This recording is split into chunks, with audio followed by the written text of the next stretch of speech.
SLED finished their report on February the 12th. They wrote their final addendum to the report on that day. The following is a brief fact summary based on the interviews and the reports found in this SLED report. This SLED report reflects the work done by the SLED agent. It does not reflect the work done by my office that was going on at the same time. Trey Pringle had a history of mental illness, including a prior hospitalization. At times, Pringle had told family members that he thought demons were after him. On February the 17th, 2018, he was exhibiting unusual behavior. While watching television with relatives, he got up, ran out of the house through the woods, came back into the house. He started beating on the television, and rubbing his hands on it. He had, as some witnesses described, a real blank stare and was not saying a word. Pringle broke the glass on the television after, as other witnesses stated, he was beating on it like a drum. He rubbed his hand across it, smearing it with blood. His relatives did not know where Trey Pringle was bleeding. They noticed that he was cradling one hand, and as they asked him to show him his hand, Pringle would start to do this, but then would take it back, and he did that several times, at which time family members called 911 in an effort to prevent him from hurting himself or others. At 6:22 p.m., Beaufort County Sheriff's Office deputies Dario Sosa and Daniel Boone responded to the 911 call to find Pringle in the living room. He had broken a television and appeared to be bleeding. Pringle would not respond to deputies' questions or their request to see where he was bleeding. Deputies called for Emergency Management Services, or EMS, to provide medical treatment for Pringle. Both the County Emergency Medical Services and Burton Fire Department responded to the scene. Trey Pringle would not answer questions from EMS or fire personnel.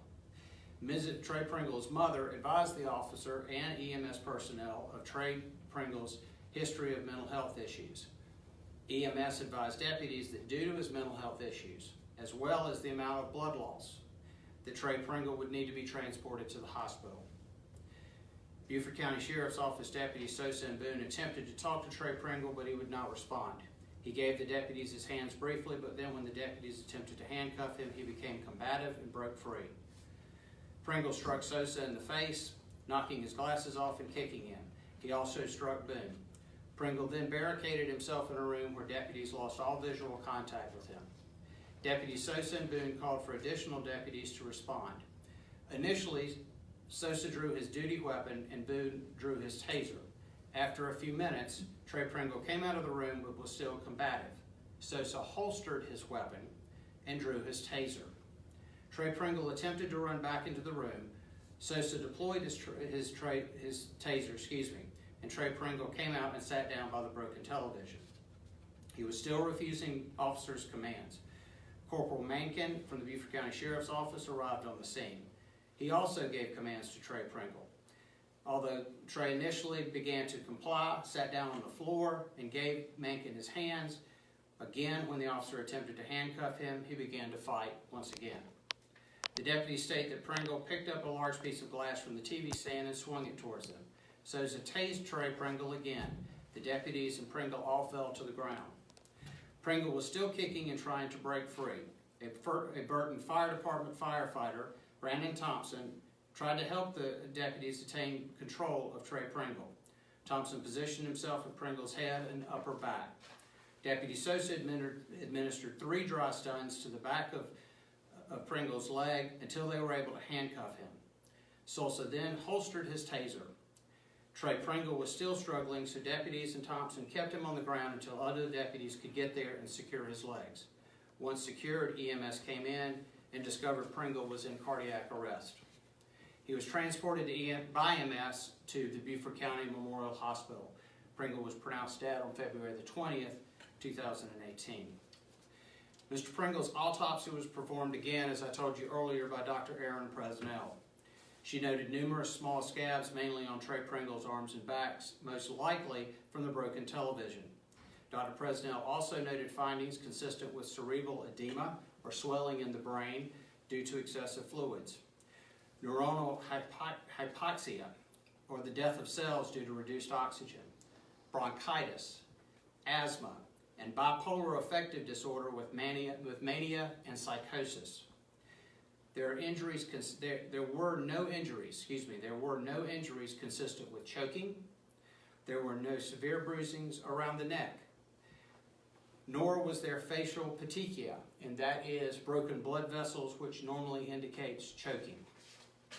I, along with Deputy Solicitor Sean Thornton, met with Dr. Presnell at MUSC in Charleston. Dr. Presnell indicated that numerous factors caused Trey Pringle's death. She listed the cause of death as death during restraint in prone position with chest compression, and the manner of death is homicide. This is a medical classification and not a legal one. It means that circumstances of his death came at the hands of another. His mania, the excitement of the situation, his combative behavior all likely caused Pringle to experience an elevated heart rate. This elevated heart rate required a need for additional oxygen. His prior asthmatic condition, the restraint face down, and chest compression all caused a reduction in Pringle's ability to get oxygen. All of this, according to Dr. Presnell, combined to cause his death. It is clear from the interviews of both family and the deputies that Trey Pringle was not only ignoring officers' commands, but also was being combative. Pringle had injured himself and posed a threat to himself, EMS, and everyone around him. None of the deputies nor the assisting firemen used what normally would be considered deadly force. Although all of the law enforcement officers were armed with their service weapons, none of them, I repeat, none of them actually used them. One officer brought their service weapon out, but then holstered it. At no time was any of what normally we would see as deadly force used in this case. The personnel on the scene used exclusively tasers and physical restraint. There was no intent on anyone's part to harm Trey Pringle. There is no evidence that either the Beaufort County Sheriff's deputies nor Fireman Brandon Thompson had any criminal intent. Although all of the deputies were armed with a service weapon, again, they only used a taser. There is no physical evidence of Mr. Pringle being choked. Although none of the officers were wearing body cameras, the officers can be heard on their body microphones, which ties into the camera inside their patrol cars, repeatedly asking Pringle to cooperate and also checking on his overall condition. When they noticed Trey Pringle was unresponsive, EMS started CPR immediately. Accordingly, there is no evidence to support any criminal charges in this case, and none will be brought. Although I recognize that this decision is difficult for the family. Again, I have met with the family. I've explained to them what I have explained to you today. I understand, and as I told the family at the meeting, I will never tell a family member of someone who has lost a family member that I know what they are going through or how they feel. I do not. However, I've got to make a decision based on the law and on the facts that I find them. I believe that this, although a difficult decision, is the right one, considering the facts and the law. Trey Pringle's death was a tragedy, but it was not the result of a crime. Again, the full investigation is here. There are some digital items as well that goes along with this.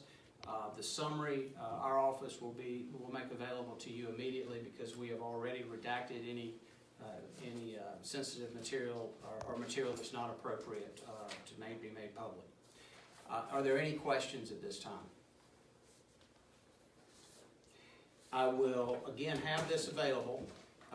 If you have any questions after you go through it, you may contact our office and we will be glad to answer. Yes, sir. From the visuals that you saw, those videos out there, was there any sense that the officers didn't have to use their taser? I know they didn't use their service weapons in this case. Right. What, in your mind or in the law's mind at this point, the taser was the only option? I believe it was the only option. They did everything in their power, starting with commands, then moving to attempted physical restraint by trying to get Trey Pringle's hands and getting them handcuffed. I do not believe they had a choice but to deploy their taser. In fact, even after they deployed the taser, they still had to bring in other officers to try to subdue him. So I do not believe that they had a choice in the matter. Again, most of the cases that we deal with, There are a couple of things that are usually a little bit less complex. The first is, in many cases, officers have had to resort to the use of their service weapons, and that was not the case in this situation. And that changes the dynamic of this. The second thing that I also think adds to the complexity of it was the cause of death and the information that we received from the pathologist. And again, Dr. Presnell is an expert in the field. She is somebody that I have worked with for many, many years. I sat down with her personally and had her describe it to me. And as she described it to me, it was a combination of all of those issues combining in, as she put it, a perfect storm. And it's been about a year since he died, so does it typically take that long, or was it just getting all those interviews that you were talking about? Well, it's interesting because I think the last time I had a press conference about an indictment was Waylon Brown. When we had indicted Waylon Brown, we had investigated that case for well over a year. The difference, of course, is that you didn't know when we started the investigation. This investigation was standard. It ended up taking, as far as time is concerned, it's standard. It was very complex. The medical issues were complex. The dynamic is different than what we have seen in the past. There were a number of witnesses that needed to be interviewed, but quite frankly, my concern is this. I want to make sure that any investigation, when it comes to something like this, is done correctly, it's done thoroughly, and that is always going to take a backseat to the amount of time that it takes to do it. I want the investigators to do the case. I want them to investigate it thoroughly. There is a little bit of an unusual, I wouldn't say it's unusual, it's standard in officer-involved cases.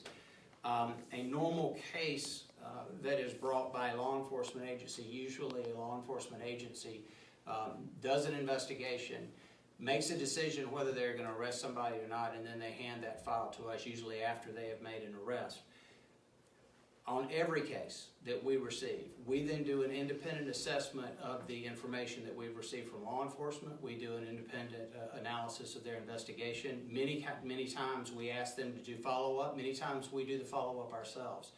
So if you look at the timeline on a standard case that comes into this office, and quite frankly throughout the entire state of South Carolina, this was done, I believe, in an appropriate amount of time. The average case, by the way, in South Carolina from time to disposition in South Carolina is 379 days. We completed this investigation in 8.5 months. And I say we, the investigation part of it was performed by SLED, by the State Law Enforcement Division, but we worked closely with them. So we basically combined what is normally done in 2 parts. We did it in 1 part. But I do believe that most importantly, I believe that it was done, that it is a thorough investigation. I think you can tell that from the file itself, but also once you review it. And I think that's the most important thing, that we get it right. You spoke about it briefly, the family's reaction to the decision. Obviously a very difficult statement for everyone involved. Well, and I will let that, I do not want to speak for the family. I do not expect them to agree with this decision, and I certainly understand that. My decision is perhaps different than, it certainly would be different from a civil analysis or something like that. I have got to determine whether there was criminal intent. And when I look at criminal intent, I have to look at the actions of the officers and the firemen, the EMS personnel, and everyone involved in the situation that they were in. I found no criminal intent. I do not honestly believe that any of those officers, nor do I believe any of the EMS people ever intended to harm Trey Pringle. They were trying to protect him. They were trying to protect the people around him. And in fact, if you also recall, they were called to the scene because family members were concerned about his danger to himself and others. I believe they did what they had to do. It was a difficult situation, but my analysis is limited to this. Do I believe there was criminal intent? And I do not. Thank you very much again. Jeff will have the copies of I think you have the copies of the summary.